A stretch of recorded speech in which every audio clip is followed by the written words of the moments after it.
Well, now the cities get to tell you, oh, no. You can't build your house in that box Yeah. because where you were supposed to be permitted to build, Uh-huh. because you're going to kill that tree. And even though it's your property and you own it, since that tree is in that setback, the city actually owns it. Dirty little secret, everybody. You might have bought that property, but try not paying your taxes for a Yeah. couple years and see what happens to it. See what happens. That's right.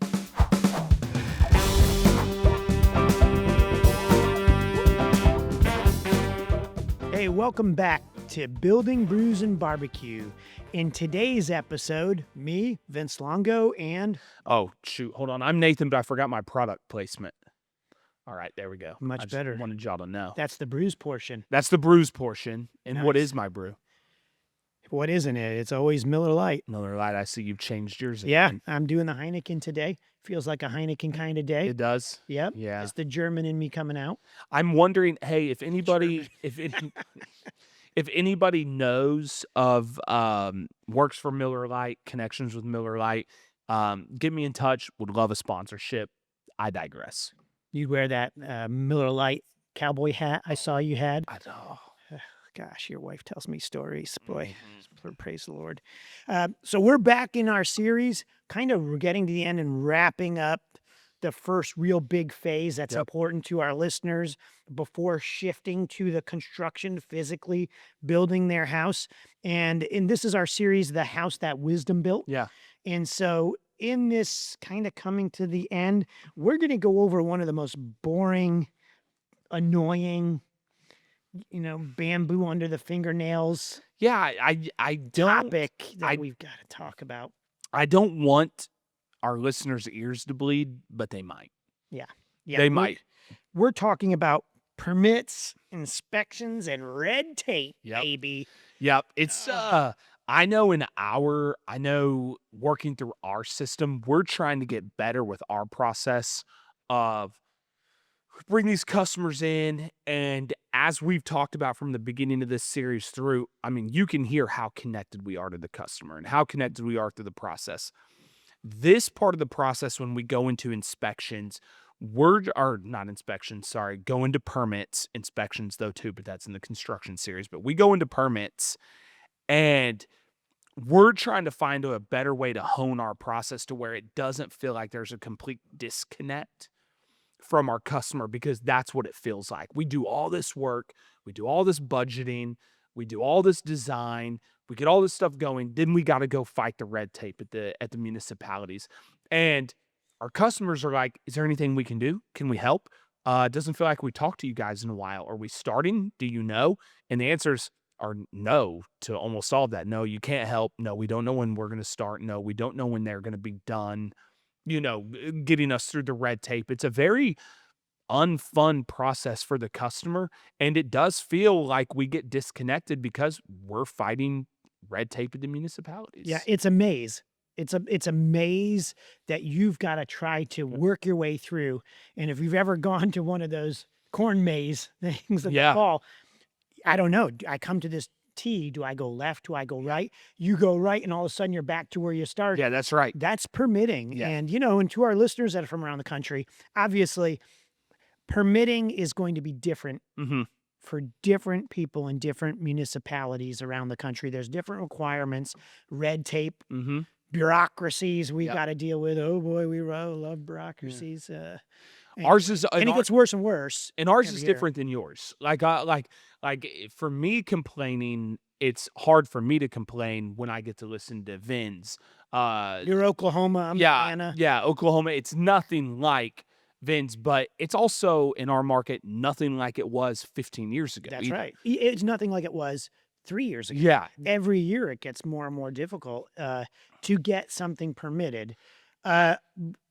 Just to start, I would say, obviously, you've got to consult the pro, right? Yep. And you should talk to builders when you're in the planning. But when we're in this pre-construction phase, we start to then let the customer know that each member of the power team that we've talked about in other episodes has to now have their product, what they're responsible for, they're accountable for, they're a professional, typically with a stamp or a certification for, now has to bring their product, their final product to the table. Those things have to get bundled together. And somehow that has to get down to the city or county or jurisdiction, what we always tell the customers and we try to dictate up front is thank God for the internet and this and that, because now most of the municipalities have their permitting requirements online. So wherever our customers or listeners are coming from, if they're going to build or remodel, one of those important steps, your builder will probably help you with that. But if not, log online, go to that city's website, go to their community development, typically their zoning department, and there's typically a permitting department. If you live in a small town, you might just have to call down there or go down there is even better. Let them see your face. Let them get to know you if you're going to be the one submitting the permit.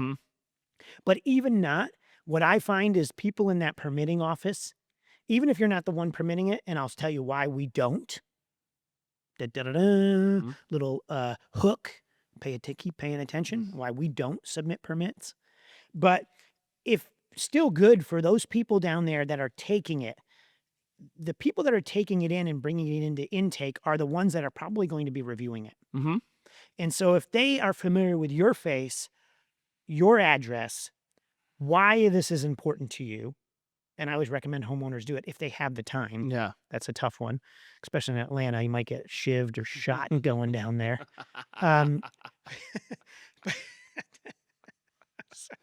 Cut that out. I'm kidding. Keep that in. But, you build those relationships. So when they see that address come through, they'll recognize, oh, I remember so-and-so. Those favors actually really do work. That networking works. Man, I don't know. It must not have changed for you. Those are all great. We used to be able to do all of that. In our main two municipalities that we build in, through COVID, they changed everything to where all of our submissions are done in portals. Really? We can no longer go physically drop off our packets anymore. Used to, you're exactly right. Bundled them together, took them up there. Heck, one of our main municipalities, if you actually went up there, they had a thing that if you waited, you could get same day turnaround time. If you went and took it up, gave it to them, had everything there, got in line and sat there, they would do same day turnaround. No more. Everything has to get bundled into PDF and submitted through a portal. So let me ask you, and I guess that is an advancement, right? It is an advancement in time, but makes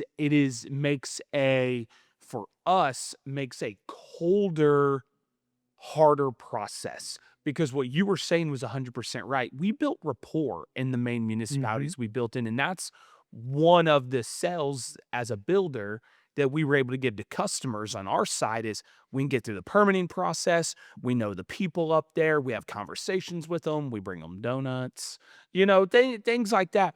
Now, can't. We submit everything on the portal. And usually if there's comments, it's just a comment on the portal. They comment back to you, and it doesn't even funnel to your email. You have to log in daily. Oh, it doesn't send. You have to log in daily and see what's going on. And so, yes, the aspect of not having to take it up there is sometimes good, but you're right. It has killed the personal relationship side of it, and now it's just all this electronic maze. That's right. You're in the electronic maze. Yeah, that's right. Oh, you're like Tom Cruise. Yeah, you look like Tom Cruise. I don't think for so. Those listeners. That's probably wrong. Tom Cruise is like 5'4". You look like, who you look like. Who have you been told you look like? I don't know. You tell me. Frank the Tank, baby. Frank the Tank. Frank the Tank. Chug beer. Hey, maybe we go to Home Depot, and if we have time, maybe I go to Bed Bath & Beyond today. I don't know. We'll see after the podcast. That's funny. Well, I look like Pee Wee Herman, so R.I.P. Bless his heart. That's my claim to fame. Anyway, so that's it. And in your market, how long does it typically take to get a permit? let alone you don't have errors on it. Yeah, so used to, and again, like I said, it's not even fun to talk about with you because I'm going to tell you a time frame and you're going to laugh and say you wish it was the same. But I mean, like I said, one of our municipalities used to be same day turnaround if we waited there. Our other main municipality was 3 days. We have easily gotten to 2 to 3 weeks now that it takes for us to get a single family residential home permit if we don't have errors. But it seems with the codes constantly changing, things changing, that we're always missing something, it feels like. Yes.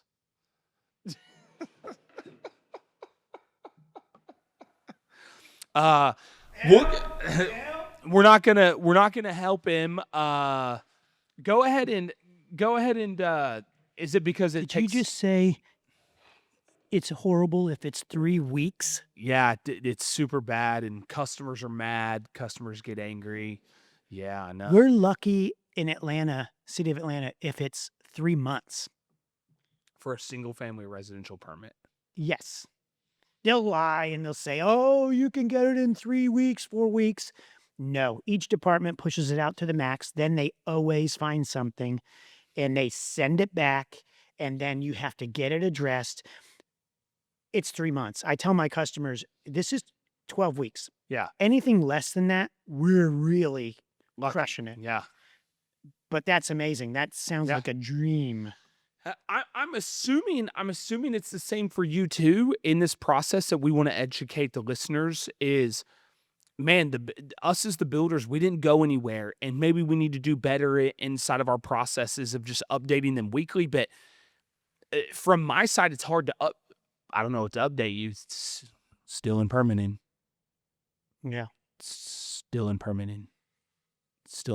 But I also understand that the customer's like, where'd my builder go? Yeah. Like we were in all this in-depth work. Where'd they go? And we just are working through red tape. We're just working through items that we got to get through. Do you have to buy in the Oklahoma market? Do you see the requirements for engineering stamp plans, floor systems that are stamped and designed by the lumber provider? Through the last couple of years, It's all changed. It's all changing. It's all changing. We used to forever only had to have a foundation detail.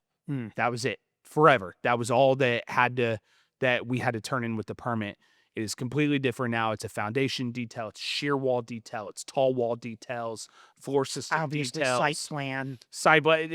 We still haven't got to. We have to give them a plot plan, but it's a plot plan that's just on paper. It's not with the physical house on it. Well, the house is on it, but there's no. It's not. I kind of wish it was done with a civil, and we had the topo, and we knew exactly what it was. It's literally just the dimensions, the 4 dimensions, and then the house sitting and making.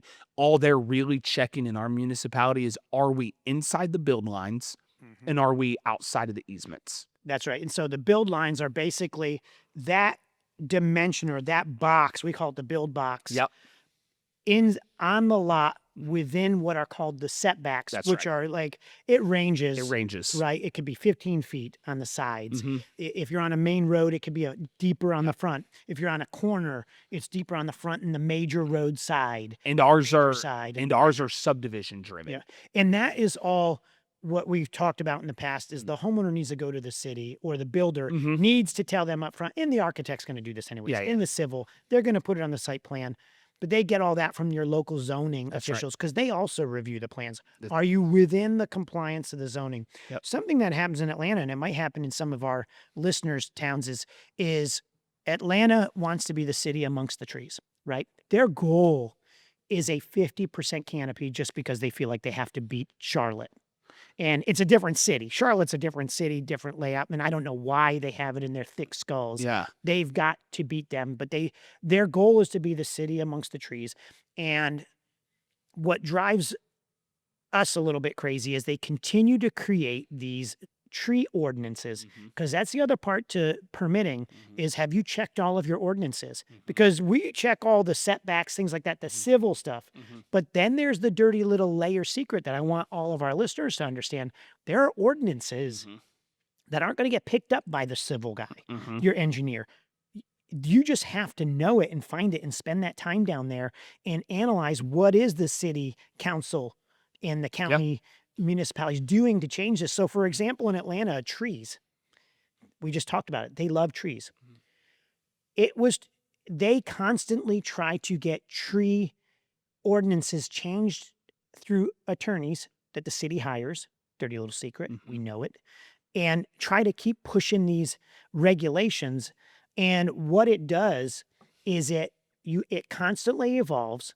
They get it approved through these backdoor avenues, and it costs money. So we're at a point now where we just beg to accept what they've already burdened us with. Yeah.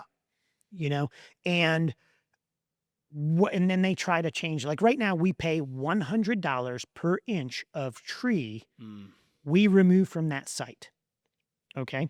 If a tree is in a setback, meaning that space you just talked about outside of the build box, between the build box and the property line, the city reserves a right to deny you the ability to take that tree down. Now, what does that mean? Let's say that tree sits 1 foot from your building setback line where you could put your physical house, but a tree has a critical root zone and a canopy. Well, you're now building your house there. You're now getting into that critical root zone, which in essence, you get past a certain point of in disturbing that, you've now ruined the tree. Well, now the cities get to tell you, oh, no. You can't build your house in that box because where you were supposed to be permitted to build because you're going to kill that tree. And even though it's your property and you own it, since that tree is in that setback, the city actually owns it. Dirty little secret, everybody. You might have bought that property, but try not paying your taxes for a couple years and see what happens to it. See what happens. That's right. Dirty little secret, they own it, so they know that. And they've gotten lawyers ready to go to basically tell you, you're not taking that tree down on your lot. We deal with this in Atlanta. It's getting worse to the point where now they're trying to push an ordinance where it's almost $1,000 per inch. Wow. So you take your and what does that mean to us, the listeners? On average, homeowners are going to take down somewhere around 250 to 300 inches on average of trees down on a lot, on average, to build a home. Yeah. So multiply 300 by 1,000. Yeah. And that's the fee, the penalty City of Atlanta is trying to impose on builders. So 300,000 is going to be in addition to your permit. Just right. That doesn't mean they take it down for you. You still have to pay. You still got to pay to take it down. So support your local home builders association to put back on these evil ones. So that is not, we aren't there yet, but it's coming. We don't face it on the builder side. We face it on the developer side. So in our main municipality that we build and develop in, our developments, they passed what they call the tree ordinance, and we have to keep a 20% canopy on the we buy 160 acres. Say we even get zoning, say we get some crazy density zoning, right? And we get 14 units an acre we can put on there. Well, we really can't do 14 units an acre because 20% of the original canopy has to stay on the development. Yeah. So what they did is the east side of the town that we live in is full of trees. And what they didn't want, which I understand, is they didn't want developers coming in doing what they call scraping off every tree, putting in as many houses. They want some trees to stay. But what it's done is it makes it very difficult. And it's, again, people are like, man, why are these lot prices so high? Well, you'll spend $30,000, $40,000 surveying every tree to know which the canopies are and which ones you're saving and which ones you're not saving to be able to do this. So it's and that's where it starts, right? So you guys are there on the homeowner side. Well, ours has started now on the development side. Okay, well, it's going to be the developments.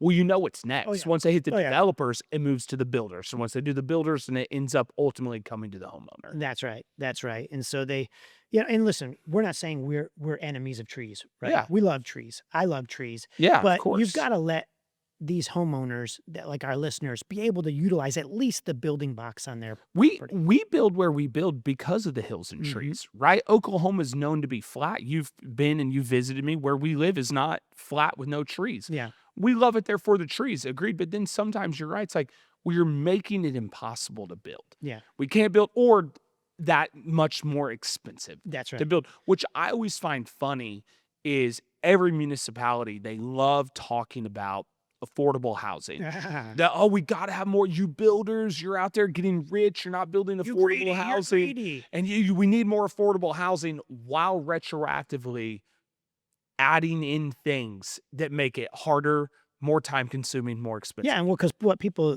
don't realize, and I mean, I've had many conversations with past city mayors in Atlanta, and even helped get them elected as president of the Home Builders Association, for their initiatives for affordable housing, and then they turn around and stab you in the back. But that's for another podcast. Yeah, that's a different episode. Producer, you might want to cut that, or else I'll never get a permit again.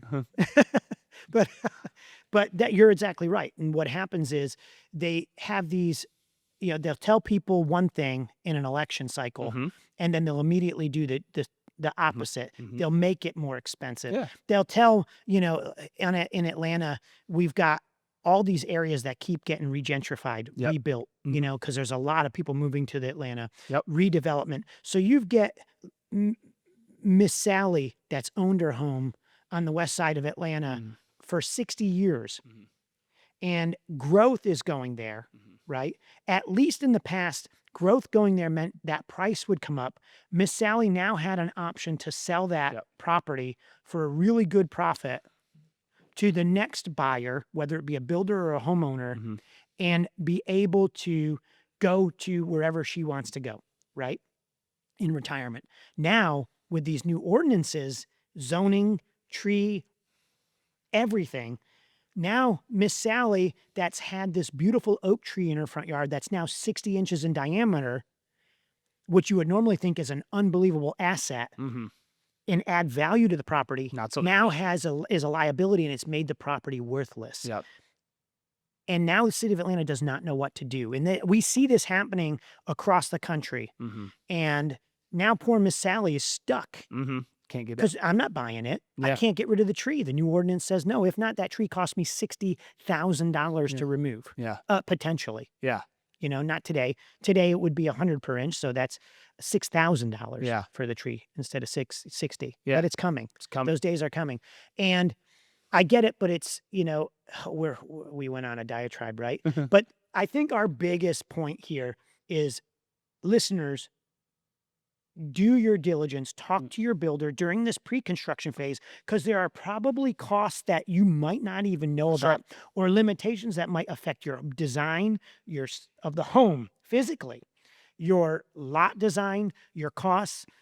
Let me ask you, in Oklahoma, do you have to have water quality retention devices that catch all of the water from your physical home into a tank or some sort of storage facility? No, they don't. So I think a little bit of the difference between Oklahoma, where I'm at, and Atlanta, in Georgia, where you're at, is due to how much infill you're doing, they're putting a lot of the emphasis back on you guys as the builders.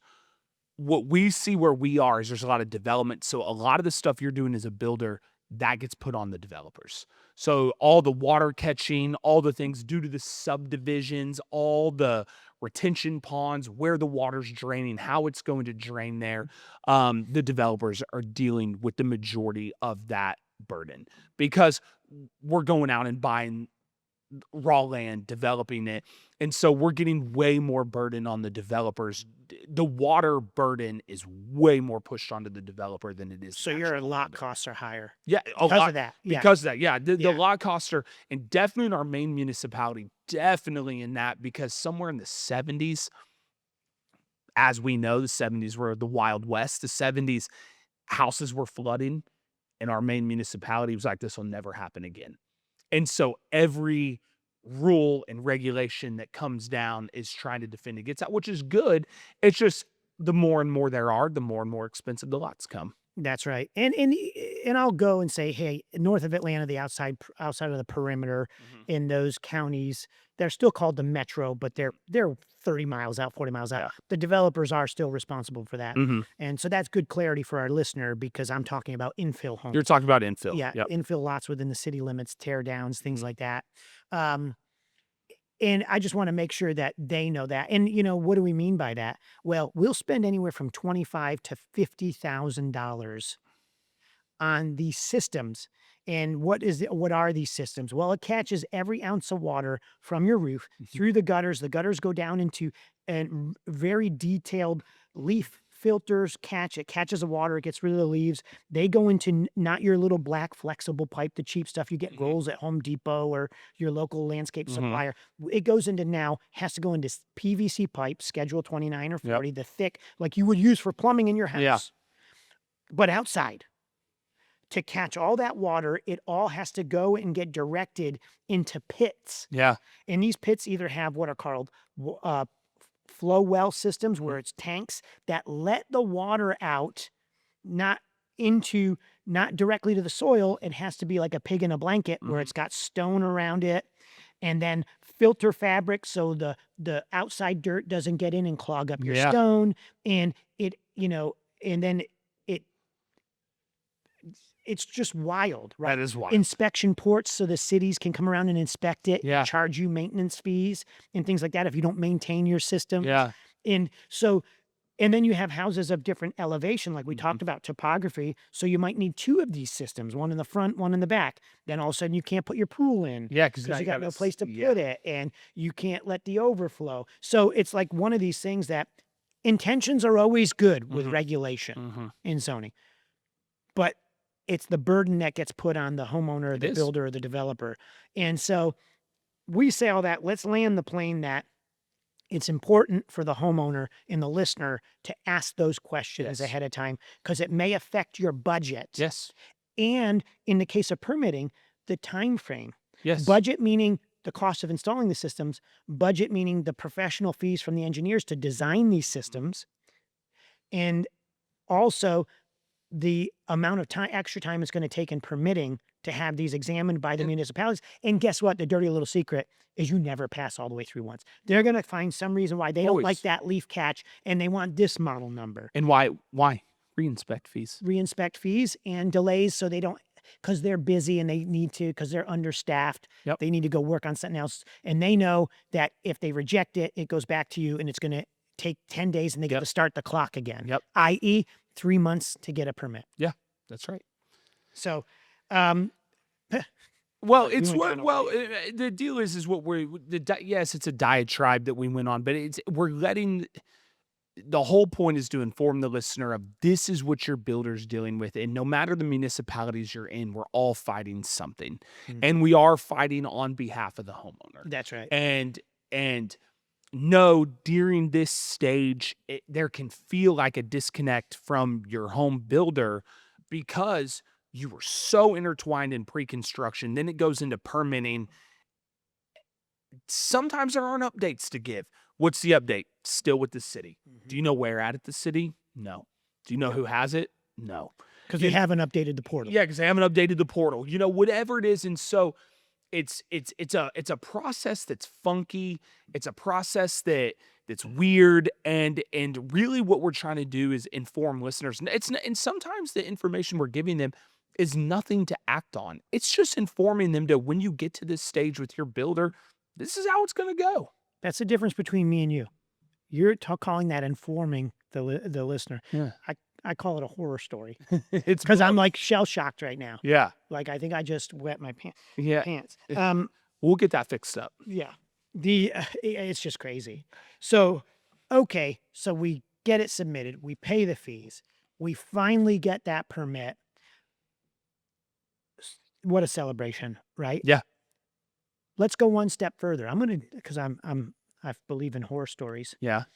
I was going to say, I thought we landed this plane. I thought we did too. We're going to keep going. I just thought about. Okay. Did you know that, I don't know if you realize this, and I don't know if our listener, but this is like the peace day resistance, to always be on edge. That if you think, like, for example, you get a permit pushed through, okay, you get your thing permitted, You may or may not know that there was an error on that plan. Mm-hmm. You couldn't build that wall that high Mm-hmm. by regulation. But let's say in your municipality, wherever our listeners are, in that setback, you have a retaining wall, that holds back dirt or whatever, and it's brick or stone or wood. If an ordinance says you can't have a retaining wall taller than 3 foot in that setback, but your plan somehow showed a 5-foot wall, Mm-hmm. and you don't catch it, you don't even realize it was that Mhm. high because of the dirt. And it's the reason why it's that high is because of the actual topo. The city missed it because they're human. Yeah. And there's so much turnover in most cities. It's still you and the homeowner's responsibility. That's exactly right. That's the dirty little secret. People say, well, you gave me a permit. I Doesn't was matter. approved. Nope. It's your responsibility as the builder, homeowner, whatever, to fix those errors in the field, Mhm. or they can shut you down Same. and force you to make that change. And what happens if you did have to retain 5 foot of dirt? They approved it. Yeah. But now it doesn't work because you can't put a 5-foot wall. You have to do 3. What do you do then? Yeah. And they won't let you change the grade. No. We've had it to the point where you have to go through what's called a variance, Mm-hmm. where you have to go to court. Yep. And then every neighbor, whether it's your neighbor next door or somebody 3 miles away, can come argue as to why you shouldn't be allowed Yep. to do that wall, even though the city approved it. And now you're stuck, and guess what happens to your project? Yeah. Stops. It's dead. They get what's called a stop work order, and you Yep. can't continue. Yep. We've had we have as well, again, they're human, come do rough-in inspections. Everything's good. Get your green stickers to move on. Everything's great.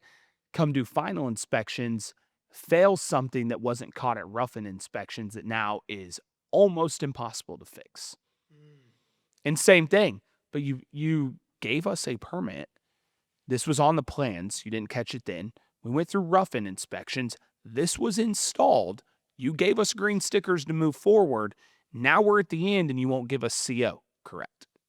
So that's, Okay. yeah, you're exactly right. So Correct. that's really part 2. You get your permit. Yeah. But you're not done with the city, No, right? you're not done. You take them all the Because way through. They come with you all the way through the All the build, way because through. you had mentioned inspections. Yep. Tell the listener, you're not done with the city. They have physical inspectors Yep. that work for the city that come inspect your project at different phases, Yep. right? All the way through.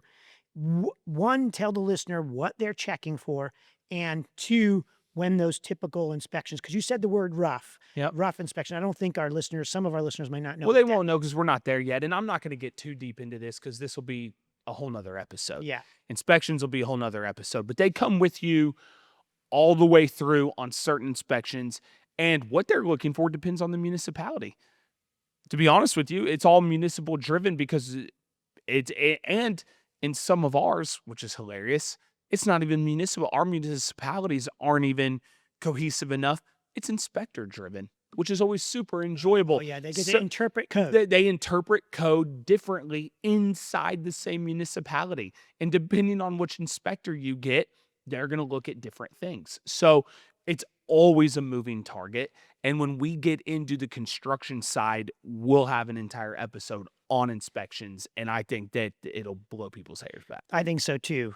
So I call it an additional layer. You listen, the city's got to inspect it, and that's fine. We want them to inspect it sure. because everybody's human. We're Mhm. building a imperfect, Yeah, we're using we're building a house with imperfect people in an Yeah. imperfect condition. imperfect material. Yep. And so, yes, having the inspector from the city is important. Mm-hmm. And for example, going back to our last episode on contracts, in our contract, or 2 episodes ago, on our contract, we asked them, we tell the customer, it's okay for you to have a private inspector, Mhm. and we encourage it Same. because we want it to be right, Mhm. and we are imperfect. Yep. And so we want you to catch stuff. And so there are 2 different types of inspectors that'll follow us all the way through sometimes. Sometimes the customers or the listeners fine with just a local municipality, and sometimes they just want to have an additional layer of Mhm. security. We allow that. They've got to have insurance. They got to be reputable, their inspectors, Yep. and stuff like that, just to keep us protected as well Mhm. from work that doesn't make any sense. So you're right. You have those rough inspections. They come through. They look at your stuff.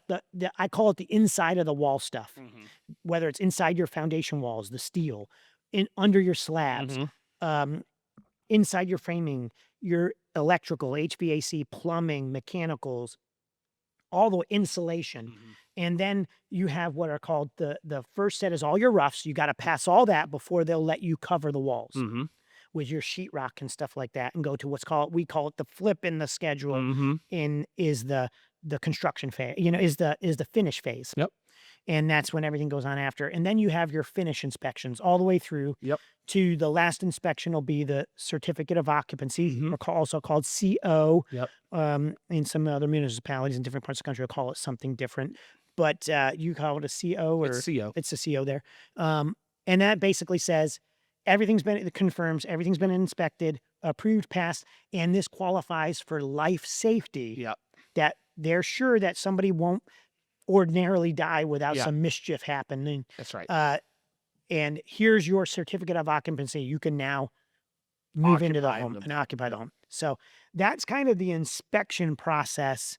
Like you said, we'll touch on that once we flip into the construction phase of our series. Is there any key takeaways, maybe one or two that you just say, hey, from this episode, Mr. and Mrs. Listener, think of this? Again, I will say, hey, it's a maze. It is your builder's working for you. It can be an uncomfortable situation in the build. The takeaway needs to be talk to your builder, listen to him, understand that he may not have all the answers, because, hey, we definitely do not own our trades, but the fact that we put them on multiple projects, they will listen to us. We have no control over our municipalities. They literally do what they want, when they want, how they want. We can't give you the greatest answers. We can give you some ideas. We are at their mercy. Good. That's my key takeaway for this is double, triple, quadruple check your inspection requirements. I'm sorry, your permit requirements. I'm not worried about inspections. Permit requirements, every document, and check your local ordinances that may not have gotten caught on your plans as part 2 to that before you submit. It will save you weeks, if not months, in the permitting process. Yep. So cool. Well, we hope that this was valuable for your listener and those watching on YouTube. So if you are watching on YouTube, we'd love it if you'd give us a rating. A 5-star would be far more preferred over a 1. 5 stars only. Yeah. And if you would, follow us there, like, share, DM us if you have any questions. You can also listen to this on all of your podcast stations. And thank you for joining us in the series, The House That Wisdom Built. Next will be our last episode in the pre-construction phase, and we're going to be talking about the handoff. Nice. And then we're going to go through to how we physically build your home step by step. And so thank you so much for joining us, and we look forward to seeing you on the next episode.